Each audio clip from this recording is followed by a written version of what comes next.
అండి, అందరికీ నమస్తే. చిటికలండి.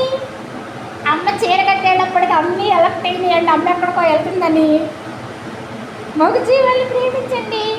అదేనండి, 2 డేస్ నుంచి రైల్వే స్టేషన్ వర్షాల వల్ల అన్నం పెట్టడానికి వెళ్ళలేకపోయామండి. ఈరోజు ఈ వర్షం లేదండి, అందుకని అన్నాలు వండుకుని వెళ్తున్నామండి. చిటికల్లి బెంగగా చూస్తుందండి, ఎక్కడికి వెళ్తున్నావమ్మా అని. నా చిటికల్లులు 21 చిటికల్లులు కూడా చీర కట్టంగానే ఎలక్ట్ అయినాయి. ఎక్కడికి వెళ్తుంది అమ్మ అని, ఎక్కడికి వెళ్తుంది అమ్మ అని. కొత్త చీర కట్టామంటే చాలు ఎక్కడికో వెళ్ళిపోతుందని కంగారుగా దిగులుగా ఉన్నాయండి నా చిటికల్లులన్నీ. నైటీ మీద ఉంటే అమ్మ ఉన్నట్టు లెక్క, చీర కట్టుకుంటే అమ్మ పెత్తనాలకు వెళ్తున్నట్టు లెక్క. చిటికల్లులకు అర్థమైపోయింది, బంగారాలకు అర్థమైపోయిందమ్మా.